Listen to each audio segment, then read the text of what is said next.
freedomslips.com. It's home to fresh, unfiltered ideas and conversations, and you'll find those in the chat room where we are right now, and you can chat to us while we're online. And the website's also a great place to go and get your merch. Do get the merch. It's really cool. This is show number 530.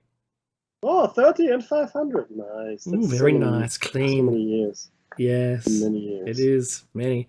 Catch us on air, online, or anywhere, for that matter, on your smart device. And you can do that by grabbing an app, or you can just sit at home and listen on a Grace Tabletop digital radio. You know what?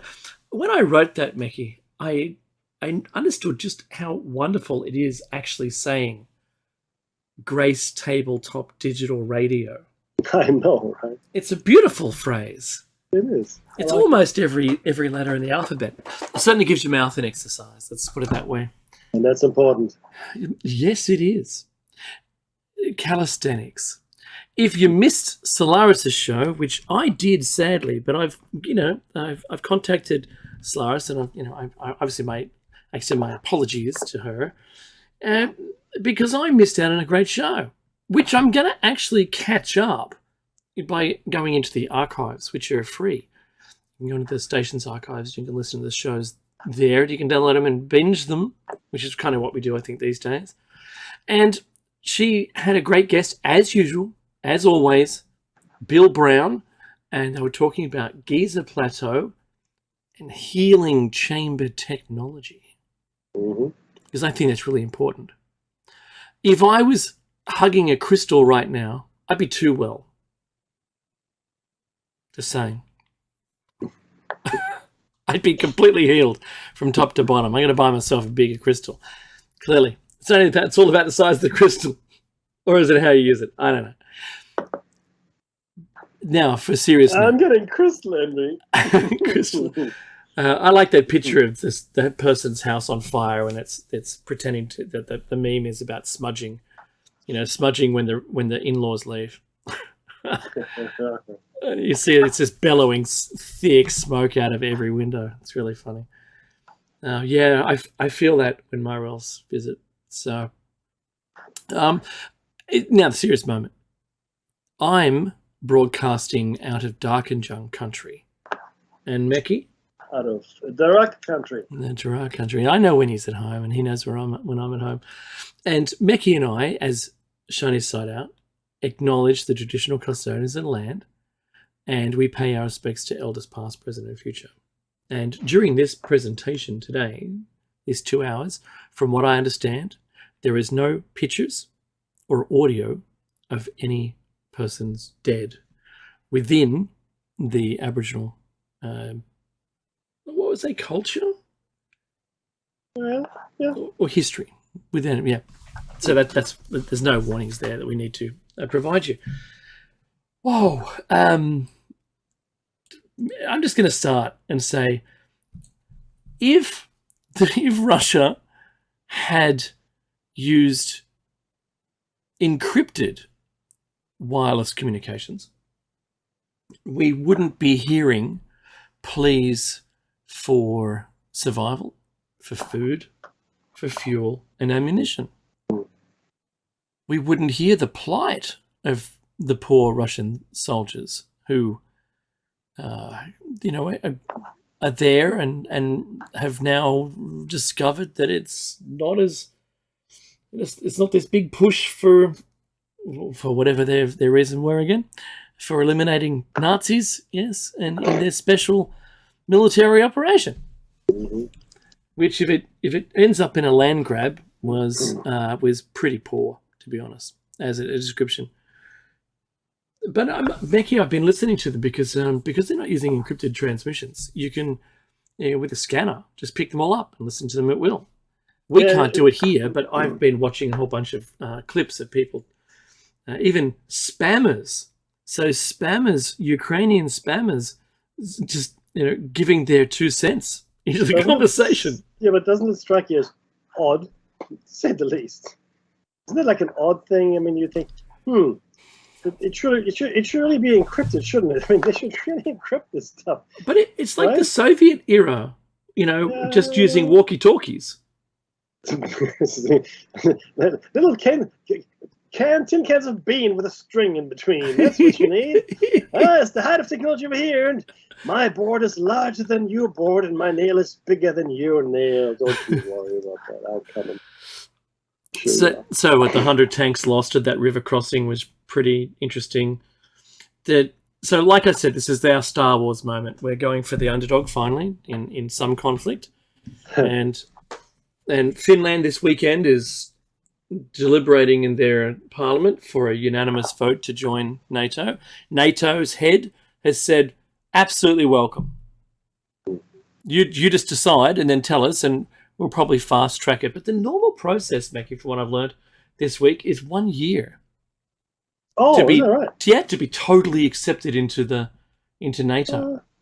I'm sure they can fast track it. I'm sure they can fast track that, streamline it a little, cut some of the red tape, and well, it's faster than us getting our submarines, which we'll get when I'm actually. I don't know if I'm going to be alive when we get our submarines. To be honest with you. What? Yeah, it's a thing. When were they due? In about 25 years. You go, what? Yeah, so announced to the entire world that we're going to buy some submarines, but not from the French anymore. No. They got a bit narky. But for someone else. When what we should have done is we'll continue buying your ones from France, right? Yeah. And we'll buy the others. Because what's the lead time? It's nuts. Yeah. The thing is, I did some mental math, and we'll never have a submarine at this rate. No, there's this massive pollution in the oceans, like plastic. Like in the middle of the Pacific, there's this huge. There's an island, yeah. So I reckon, like just some, I mean, this is probably incorrect, but in about 30 years' time, there won't be any ocean to dive in. It'll all be plastic. So we need to buy plastic hoppers. Oh, it's a dingle hopper. Yes, that's what it is. And I'll have two of them. Submarines won't be any good because the water will be too dense to swim. You'll just be able to walk across the raft. We'll just walk. That's right. Let's invade America. Yeah, let's walk from anywhere, really. I'm off. I'm off. You get the Tom Sawyer with the stick and the handkerchief with your food in it. I'm off. Oh, that's it. You know it's true. If you're thinking it, someone is doing it.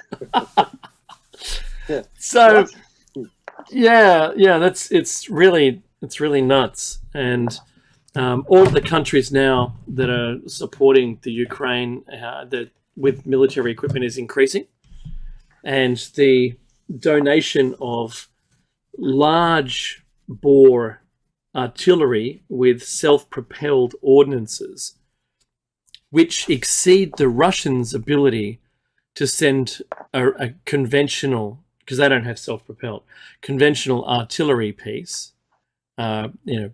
shell, at about 20 kilometers, which, between you and me, Mackie, 20 Ks is pretty good with their artillery. Oh, but... Oh, no, yeah, absolutely. No, yeah, but guess what? Self-propelled, 40 Ks. I know. That's pretty good. Woohoo! But look, what we're seeing here, though, is this, right? Because it's a war without air dominance. Well, there's that, which is interesting really, in many ways. But the thing is, the Russians don't want to defeat the Ukraine. They want to take the Ukraine. Mm-hmm. In order to take the Ukraine, you have to put boots on the ground. Now, if you put boots on the ground, everything changes. Do you know what I mean? You can bomb and bomb and bomb. Unless you put boots on the ground, though, you can't conquer the country, which is what they want. What I saw, though, is this. The Ukrainians retook a city. They damaged the second vessel in the battle for Snake Island. Snake Island is quite strategic, and it's where they stripped them the bird. And the Russians said, yeah, that's right. But Russia still holds it. Yeah. And the Ukrainians stripped them the bird. I mean, I guess all the Ukrainian defenders were killed, but they're not going to give up to you. But I think, this is the same mistake that the Americans made. The French, the Americans, I guess the British as well in Vietnam. Again, the British and the Russians and the Americans in Afghanistan. Mm-hmm. If you underestimate the resolve of a people, especially people that have been, well, they're used to this kind of thing, right? Oh, that's right. Who hasn't been in there? Pretty much. It's like a brothel. It's who really hasn't funny. Been into that? Who hasn't been into that brothel? It is. I read Sherlock Holmes and Dr. Watson, right? So the old one. Mhm. But I also watched the new series, the British production. Well, not so new anymore, maybe 2 or 3 years old. But the point is this: when Sherlock Holmes was written, Dr. Watson was a war veteran, right, of the Afghan wars. So he had served in Afghanistan, and he got an injury there. So we're talking like the 1870s, 1880s now, right? So the British were conducting operations in Afghanistan at that time, and Dr. Watson, who became Sherlock Holmes' sidekick, was a veteran of that engagement. Now the remake, which is set in modern times of Sherlock Holmes, a British remake, also has Dr. Watson as an Afghan or as a war veteran out of Afghanistan because they were running operations there, at this time as well, 140 years later, if you will. So Wow. it's very smooth storytelling. It's nice narration. It's nice when it works out. But So what we're seeing is this war, because it's not a special military operation. It's actually a war. Okay. Mhm. We will see this go on for quite a while, I should think. And I'm actually surprised at the moment, Dave, because I thought the Russians would have run out of money by now. So someone is bankrolling them. Yeah. Obviously, is it China? I don't know, but someone is, because they didn't have any money to run this campaign. Well, that's true. They had been able to utilize their gas profits, but now that's dwindling because Well, they've cut it through Ukraine, yes. and everyone in Middle Europe, in the West Europe, Western Europe, has begun the largest exit of Russian resources that's humanly possible. Even though the timelines are like a year and a half, 2 years, they've begun this exit, and look. You know what? Good on you. If you can do it, and you're willing to make that protest, because it's a public protest when you do that. You can't just do it on the behind the scenes and then suddenly announce we are only using our own power from now on. Right? Someone's going to know. Oh, it just surprised us, sir. It came out of nowhere. No one could have foreseen this, surely. So,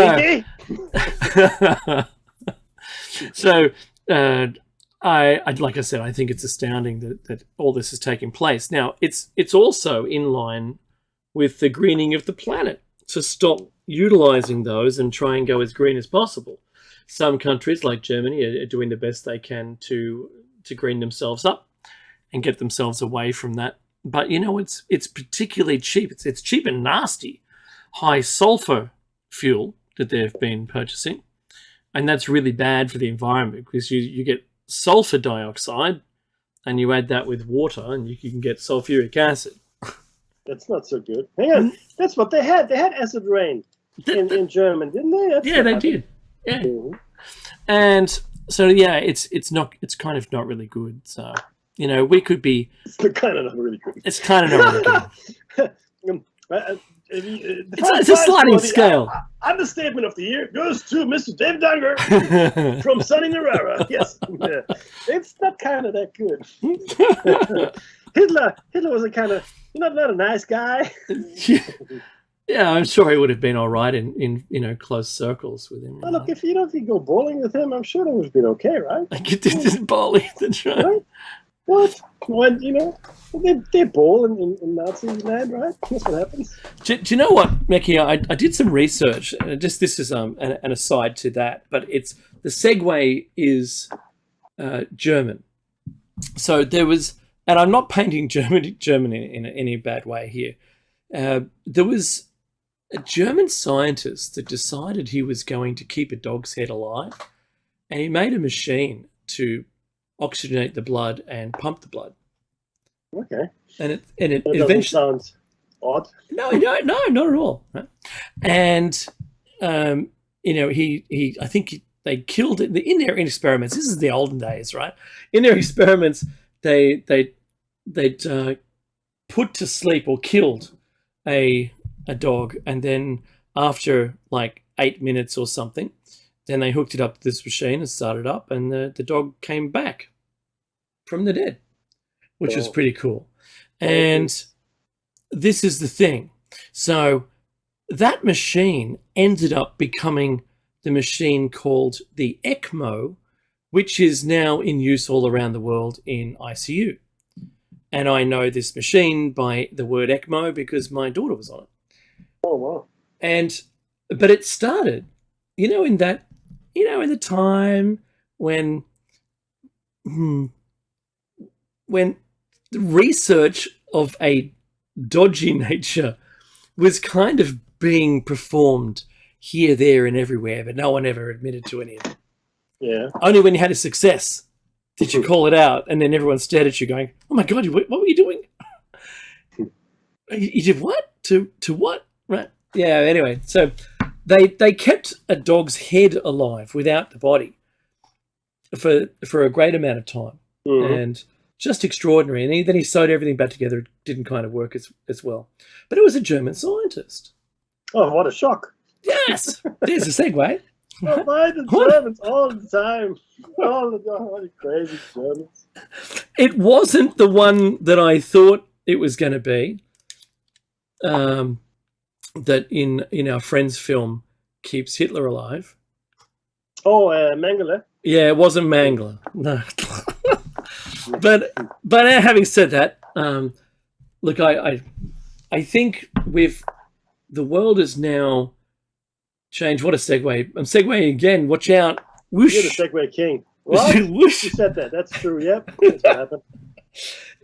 The alliances being made right now match one of the prophecies, Meki, that we were talking about before. How no, you're right. That's exactly right. The world will be split in two.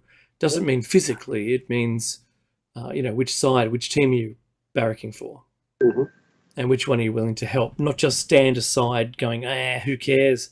Don't look at me. You're right. When Switzerland flipped and suddenly became political, when Finland has decided to protect itself, when Sweden, etc., blah blah. Now, look, I'm not hating on Russia because we've spoken about this a lot. Meki, give me 10 seconds. Russia's doing now the kinds of things that, say, the US had done, but we were all Team US. Those within Russia are doing the Team Russia thing. To the success, I don't know. There's a call now that Putin has cancer. Oh, really? Yeah, this is in our propaganda. Oh, okay. And he's not doing really well. That's not good. I mean, it is not good because if you got cancer, you got nothing to lose. What are you gonna do? Well, there you go. You know what I mean? Just push the button. Push the button. Push the button anyway, right? Yeah, what the hell? Let's not do that. I don't care anymore. You just do what you want. So, oh my God. Yeah. Look, it's honestly, it's nuts. And Meki, Australia's got floods again. Yeah, I saw that. Yeah. I mean, seriously, right? Yeah. What's next? I mean, the thing is, What's this? The 6 months of rain we've had? It doesn't let up. It just doesn't. I mean, it doesn't let up. It's you can twist it any which way you want, but it just keeps on going. We get everything now, right? It's floods, it's fire, it's pestilence, and then we get flood again. Just when you think, we had all the floods we can now, and it's actually worse now because the earth is completely soaked. All the dams and reservoirs are completely full, and there's nowhere for this water to go. It just stands there. Right? It hasn't rained in a day, and I can still hear the water bubbling and trickling through my land. Yeah, I can see it, and it's still draining out of the hillside and going through the drain that I've got. It's crazy. Do you remember when Trump was accused of being a complete madman for many reasons, but for this one in particular, when he said that there are weather wars and people can create hurricanes? Yeah. And everyone laughed. Well, not all the conspiracy theorists. None of the conspiracy theorists. We just went, yeah, yeah. Glad he said that in public. That's what happened. Yeah. So I wouldn't put it past any nation who could control weather to use it for their advantage, or at least against their enemy at the same time. Absolutely. Because as soon as you got a tool, woohoo! Yeah. Let's do that. In fact, it would be insane if you, well, from your point of view, right? From your perspective, it would be insane not to use it. Mm-hmm. Right? I completely agree. It's a no-brainer. My stick is bigger than your stick, and my nails are rustier. I'm coming after you. Oh, he's got a bigger board with a bigger nails. That's right. So if we could, Mick, we'd have a freshwater inland lake large enough to build another city in the middle of Australia. Yes. If we could do it. Oh, we can. Well, if someone's willing to do it, how's that? Now you're getting to the if someone were willing. It's cutting through finally. Right? Yeah. And that is the truth. And that's the absolute truth. It's always the willingness of people to do things. That we said I don't want to derail this and turn it into a political discussion, but what we've lost largely across the world, but in Australia specifically, is the will to think big and to think in generational projects. Right? Yeah, there's no long-term views. Nah. I mean, not even accidentally, right? You think, well, oops. Well, but it isn't, right? It's really quite sad if you think about it, mm-hmm. Because ultimately, right, our children will have to inherit this planet, and I'd like to live in a world that isn't completely gone off the rocker and up to the eyeballs in debt. Well. Look, oh, that's too late. That train left the station. I think that ship has sailed. But it is still up to us. I think it is still up to us to maybe affect the change or maybe do something, right? But I can tell you one thing, though, and this is thank you for segueing this for me. Yesterday I was in the city. I took my girls to and my mom, or my whole family, I should say. We took them to the Museum of Sydney, and then the police museum. We didn't make it to the barracks, but maybe next week. Anyway, the point is this. We're standing inside the Museum of Sydney, and it actually overlooks Phillip Street. And it's just like a glass window, floor to ceiling, and you can see, into Phillip Street in a fair way. And there's this protest march. I go, okay, that's interesting. I wonder what they're protesting. And there's literally thousands of people in the city yesterday. Thousands, okay? So this wasn't a small protest. And okay, a few people, okay, climate change. Okay, I dig it. That's cool. They want to, ensure that we leave our children a healthy planet. I get it. Okay. And then, but then it sort of went off the rails a little, because there were anti-vaxxers, there were pro-vaxxers, there were anti-liberals, there were Trump supporters. There was one person holding up a sign that said, "This is a sign." It literally said that. It said, "This is a sign." I looked at it and I said to my daughters, "What do you hate?" I said, "What do you mean? Well, what do you hate?" "Oh, whatever, right?" I said, "Okay, let's make a sign. Join the protest." It doesn't matter what it is. You can join this protest march, because there was everybody there. Everybody who hated something was there, and then hated at it. I guess that's what they did. There was a song, Mick. It says, "I saw the sign, and it opened up my eyes. I saw the sign." That was the sign. It was the song, but it's a sign from God. Well, there were some. Anti-abortionists and pro-abortionists, as well as Christians of the far right persuasion as well. I mean, everybody was there that you can imagine. I mean, it was something else. It really was. All I'm saying to that is, guys, pick your fight. Just have an agenda and then stick with it. I think that would be good. That's just my advice for any protesters out there that we should do something.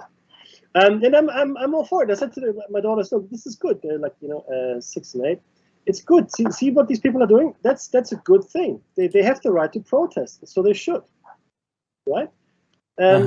Oh, they go, "Okay, why?" "Well, there might be some things they don't like, and that's okay. And they have the right, therefore, to voice their opinion. I think that's awesome." They go, "Oh, okay, I get it, Dad. Yeah, all right." Because I guess you have to let your children know all the rights that we have, all the freedoms we enjoy, and one of them is to assemble and civil disobedience, protest. We have the right. People died for this right of ours, to come through and do that. So we should do it. We should protest and we should do our thing. But please have an agenda. That's what I'm saying. have something. It's a bit wishy-washy, that one, isn't it? Yeah, it is. But I think the tongue-in-cheek, it's a sign. Yeah, sign from God. I would have worn God-like clothing. Well, so you should. It's good. Yeah, that's what I would have done if it were me doing it, because they're protesting in jest. Another cricketer died, but it was a car accident. Oh, is that right? Andrew Simmons. Yeah. I did not know that. Yesterday. Nuts. I've been looking for any blips, Mecky, in the census data from around the world, looking for anomalies, and the COVID spike is huge. There's 1 million dead now in the US. They adjusted it. They adjusted it because they said, and they're saying, the truth is there are probably a lot more people that died from COVID than we have even captured here. Yeah. Right. So that's definitely a thing. But yeah, what do you say to that? It's we are. That's where we are. It is a thing. It's a truth. And we've just abandoned entirely any of this talk. There's no more virus talks about anything. The only thing I found this week, I did find something this week, which was, be careful of these variants. Don't just lay your arms down and let it run over you, whatever it is, because they're still saying it still could pop up again. We've just opened up another testing clinic where I live. Another one. Oh, okay. It looks like they're ready for it again. Look, I'm not surprised, to be honest. It's because this will never stop. We discussed this, right? In my opinion, there will always be something more, something new, another variant, another this, another that. Because this is now a cottage industry. Okay. That's right. Masks. Yeah. Yeah. You can spend your entire paycheck on this stuff. Yeah. No one's stopping you. It's true. It's true. It's so true. You can spend all of your money on these things. How about the lifestyle change? Have you gotten back 100% into what you used to do? Not even close. I know, right? Not even close. In fact, I'm from a work perspective, even privately, I used to travel a lot. I enjoy travel, right? Nothing. We haven't traveled in a long time. Yeah. And it's largely because of what happened, the virus, this and that and the other thing. It's just not feasible at the moment, not really. So yeah, no. What about you? Except for the mandatory thing down to Melbourne and back for my daughter's health. Nothing at all. I don't even like going to the shops anymore. It's a bit like that now, isn't it? I kind of avoid everyone, and I just see that no one cares anymore. The flu is actually now picking right back up. Yes, it is. The regular flu, and everyone goes, "Oh, it's so awful." Yeah, remember that? Clean ourselves into sickness. Yeah. We've cleaned ourselves so much that now even just the slightest, and we're not in the thick of the flu season yet. No. And in Australia, where the flu season is basically when the UV light outside is to its minimum, where a flu virus can stay alive on a surface outside in public, and you can come in contact with it, and it'll stay alive, for many more days and be viable. As we found with the coronavirus, it could survive on a surface without UV light for about 28 days. And that's actually quite phenomenal if you think about it. It says it is, and it says even with human or animal fats, it can last longer. So when that's why meat packing plants, that's why fish processing facilities with an infected person. I saw a news article, Mickey. This is kind of contrary to that, and it said that China was testing all foods imported and said it found it in dog food. It said Really? it found it everywhere, and it just was hating on the world for giving it the virus.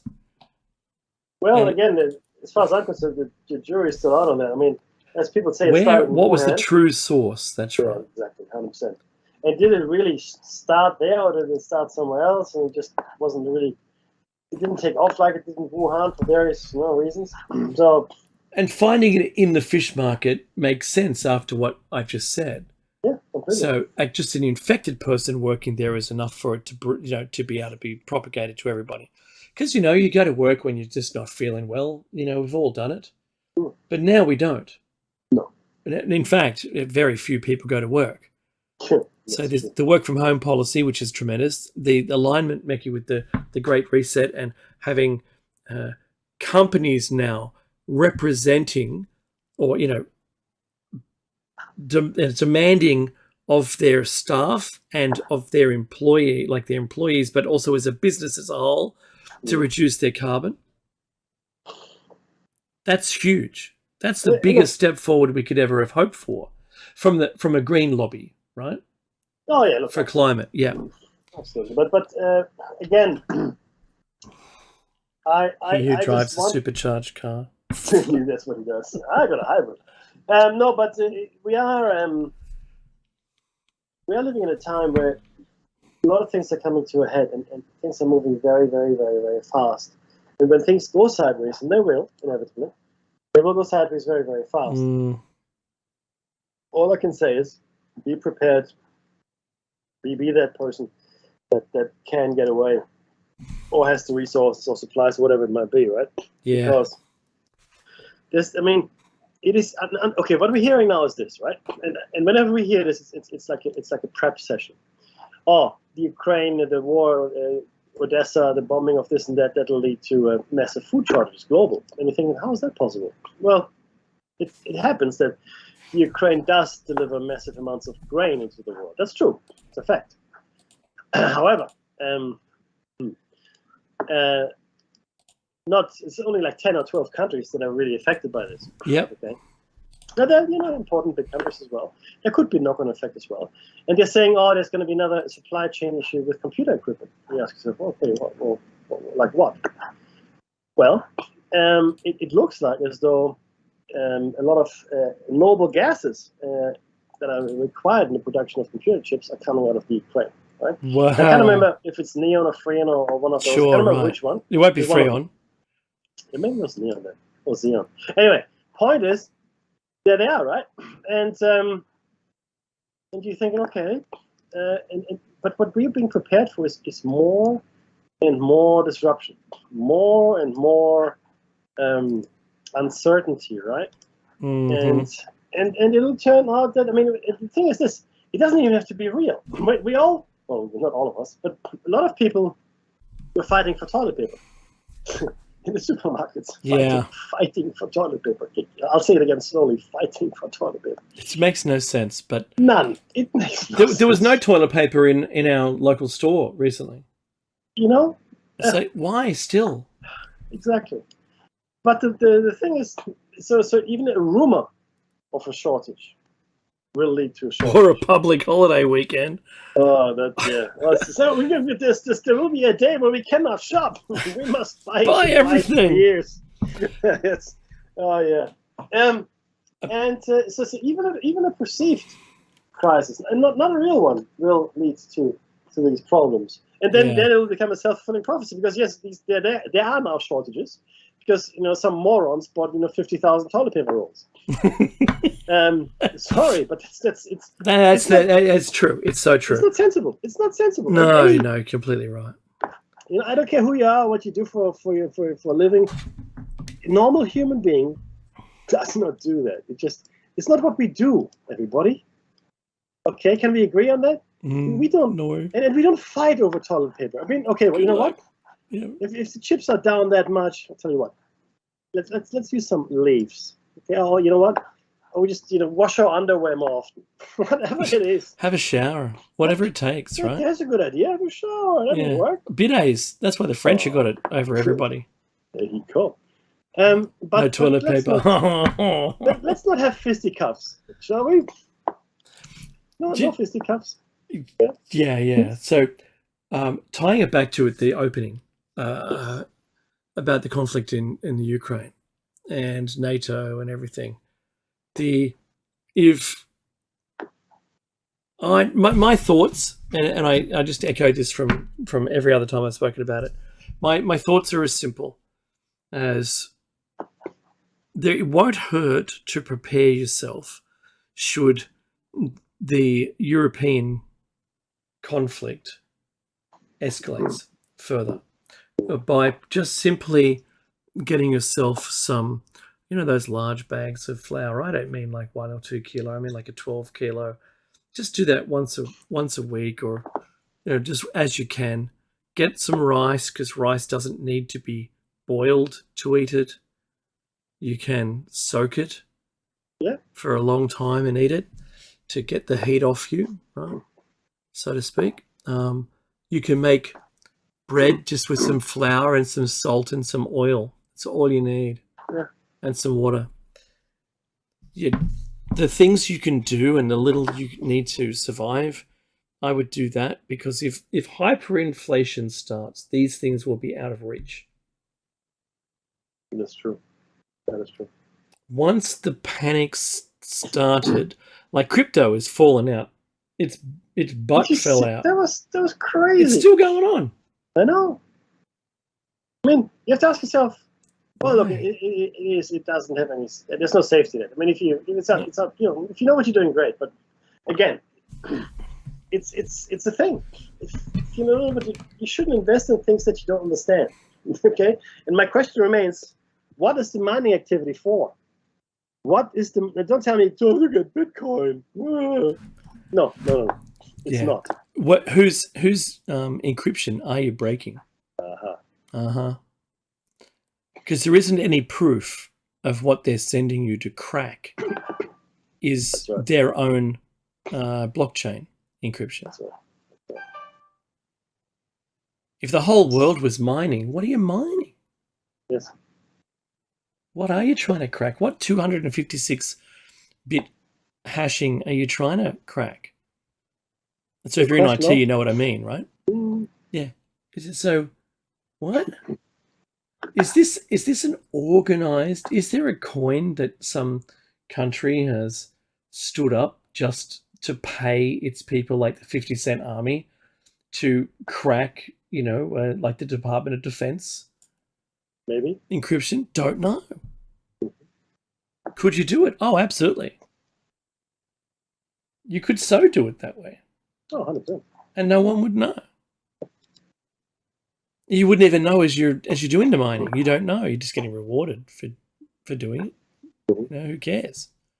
Woohoo! Reward me, baby. Because I've been mining Ethereum up until just 2 days ago, and when I was due my $50, I couldn't extract it for some reason. Is that right? Yeah, it won't leave the hands of the, I think it's called Easil or something, pool. Oh. I can't get into my wallet. It won't. Nothing happens. Oh. Yeah, it's crazy. So I'm looking into seeing if this is a more widespread issue. But this isn't a mining chat, right? This isn't Bitcoin mining or anything. I'm pressing upon everybody that the seriousness of a currency that is only formed by electrons, and if there's no power, there's nothing. It's all gone. Just like your conventional money in a bank, it's all gone if there's no power. Well, actually, woohoo! No more mortgage. Well, there's that, right? Yeah. Civilization collapses. Woohoo! No more mortgage. I don't care how that happens. Look, that's how shallow I am. Look, this is where I'm standing with this, right? Something has to happen. I don't want civilization to collapse, but no, unless something drastic happens, it will anyway, and we need something better in its place. Because the way we're going, that's done. We're done. There's no more of that. as it were, right? We have no more. We need something else. And again, I don't know what that is or what it will be or whatever, but the point is we need it. We need something else. And I'm not an anarchist by any such. I'm a libertarian, yes, not an anarchist though. So we have to come up with a new form. And the unfortunate thing is, chances are it can't happen because the old has to go before there's room for the new. That's just how it is in the world, right? Yeah. And you know, will it be painless? No, I guarantee it won't be painless. Not at all. But it needs to happen. It needs to be done. We don't have a choice. We have to come up with a different way of doing things. It is blatantly obvious to anyone, in my opinion, who has any understanding of where we are as a civilization. We can't go on. It has to stop. We must do things better or differently. And this is really what we're going to talk about in the second hour, right? We'll spend a lot of time, you know, talking on prophecy. And you know, you don't have to believe in prophecy, and that's okay. I dig it, right? But there's a lot of really strange things happening, and a lot of strange things that were said many years ago, and they're all coming true. They're all coming true. And there's, I don't have a good explanation for that yet. Okay, I mean, today we're going to talk about the Hopi. And last week we spoke with the St. Malachi and his prophecies. And we're going to start off with that today. But ultimately, though, I think space-time, as we understand it, doesn't exist. Space-time is not explained very well by us. We just don't understand. Full stop. And because it isn't well understood, we we just make all these assumptions, which are completely wrong. They're completely wrong. We have no idea what we're talking about, and that leaves us open for, well, all kinds of things, to be honest with you, because we don't understand what happens, and we don't give credence to prophecy or people that say they can see things. Dave, for example, he's got dreams, right? Yeah. I have feelings. Feelings. Oh. Right? And that's a bad thing. Oh, we shouldn't have feelings. You know, but very strong feelings, and sometimes dreams, as it were. But it is, everybody's bothered by it. We are all feeling it, right? And none of us are willing to do anything about it, because it's just too far-fetched. I mean, it's just crazy talk. Mickey, what are you talking about? It's just crazy. What are you talking about? Seriously. How can you, prophecy? What? Seeing the future? What? Well, there is something to that. And Dave here, he can tell you, I'm sure, that he has seen things, right? Mm-hmm. And he had feelings about certain things, which turned out to just, come to pass, as it were. And not just him, his mother and my mother, and Mm-hmm. especially my mother too, right? I mean, she has these feelings, very strong feelings, when she calls you, or when she thinks about a person and then something happens to that person. It is a very disturbing kind of state to live in, to have that power to see more. And it's actually was something that Solaris talked about her show. I caught the end of it. And it's about seeing, having the ability to see. It's all about frequency and opening your mind, etc., etc. And if you open yourself up to the possibility of seeing things, right? Remember we talked about this painting, or the painting where you have to relax your eyes to see. Yes, the magic eye. Magic eye. That's what it's called. That's right. And this is just like that, where you are seeing. You need to relax your mind, not just your eye, but your mind, to perceive more. And it's really hard to do that, because we've got so many filters, and we've been so indoctrinated from early on that we just can't see the world as it is. We just cannot. And we're overwhelmed if anything were to happen that is out of the ordinary. We go, oh, that's too much. I can't take it. Dave, This doesn't fit into my worldview. What are you doing to me? It doesn't. I mean, what? Crazy. Crazy talk. Please don't do that. Don't do the crazy now. But you have to. Because only the crazy people manage to push civilization forward.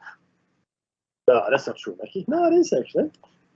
Only the people that are considered rogues or revolutionaries or kooks even, right? Mm-hmm. But Nikola Tesla, he died penniless. Not because he didn't have any good ideas, because he didn't have any commercial savvy at all. None. Zero. And he wanted to make the world a better place. It wasn't his interest, was it? Yeah. And today, our society, our world wouldn't exist if it hadn't been for Nikola Tesla. It just wouldn't. Yeah, that's true. And he was definitely considered eccentric at best. Right? I mean, Einstein, again, some of his theories he might have stolen. Okay, I get it. But he wasn't eccentric. All of the great thinkers were eccentrics and persecuted. Galileo Galilei, right? Copernicus, they threatened to burn Bruno. What's his name? His first name, I can't remember. But a mathematician in Italy. He was burned at the stake. He actually was burned. I mean, others were threatened, but he was actually burned at the stake for his beliefs, for his scientific beliefs. Wow. It is what happens, right, in the world. And so we never have the masses push us forward. It's always the crazy ones, always the outsiders. And I'm happy and proud to be that, to be counted among those ranks. Yeah, absolutely. I mean, if people find out, that Dave and I did his radio show, they go, oh, how very interesting. Cookie. And you know what they're thinking, right? They put their pen away, I'll tell you. Yeah, and it's really quite something to see in people, to change as soon as you tell them what you're really interested in. So I don't really do it that much anymore, Dave. I don't tell people I'm interested in. What's the point? You just open yourself up for all kinds of unpleasantness, as it were. How do you deal with that? I mean, it's I don't know. I just don't like to do that anymore. Yeah, I hear you. It's a tough old place.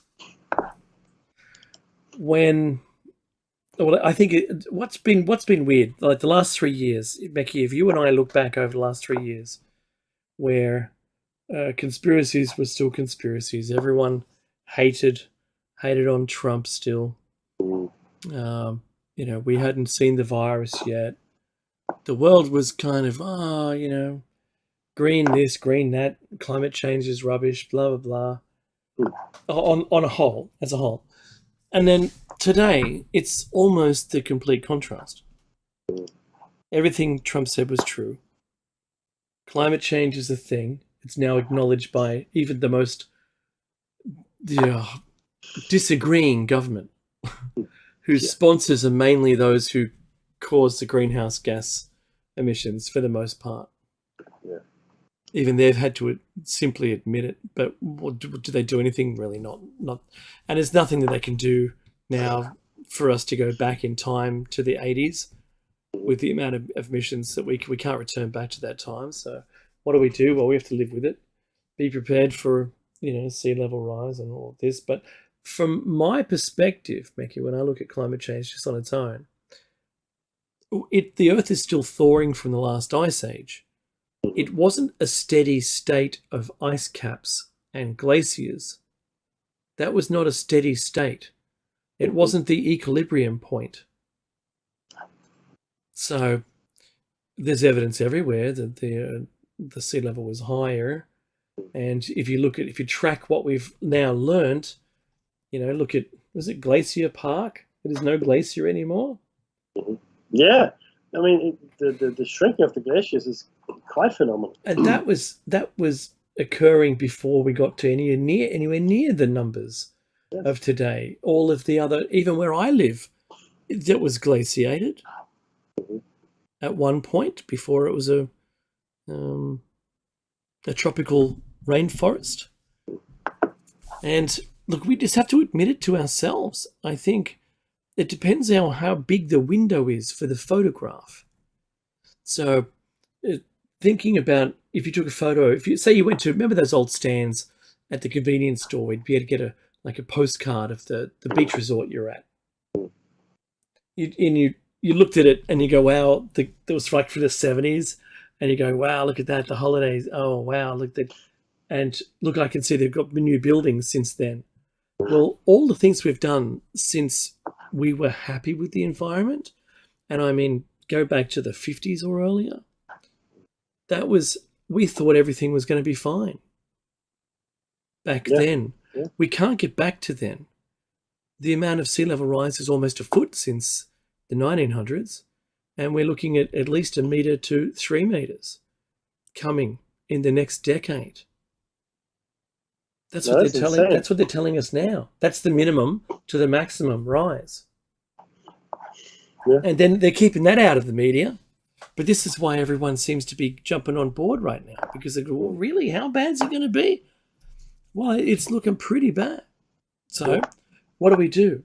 Well, kind of, even if we all did EVs tomorrow, we're still heading there. Well, yeah. Can't we turn the ship around? Nope. Good luck with that. Too little, too late. Remember the fast 40 years when we were complaining about it and you did nothing? Well, that was when we could have done something. Yeah, it was. Yes. Well, I'm looking forward to the Antarctica, all the ice melting and exposing a city.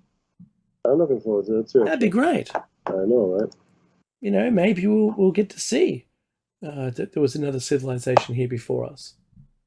Yeah. Do you remember, Meki, that the pictures I showed you of Google Earth with that 1.5 kilometer long structure with those bits sticking out of the ice, and then they created a landing strip when it was finally exposed. It was never exposed, and then it was exposed, and they put a landing strip, and then they investigated the whole thing and left. Yeah. And that was when all of those dignitaries from around the world came to visit. Yeah. Military generals, public figures, the Queen or the Prince Philip, I think. Was it Colin Powell that ended up getting sick and going home? I think that might be true, yeah. Yeah. So it was a thing. They found something there that was important enough. Because since then, no one's turned up. No one important has gone there. Yeah. So what's happening. Yeah. So for me, I'm kind of leaning on the side of, I think they found something really important that they can't tell us yet, or we'll never know. No, we will.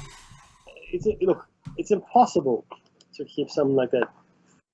Even if it's only on the edges, even if we only find out around the edges, you know what I mean? Like like a little snippet here, conspiracy theory there. There'll be something that's going to come our way.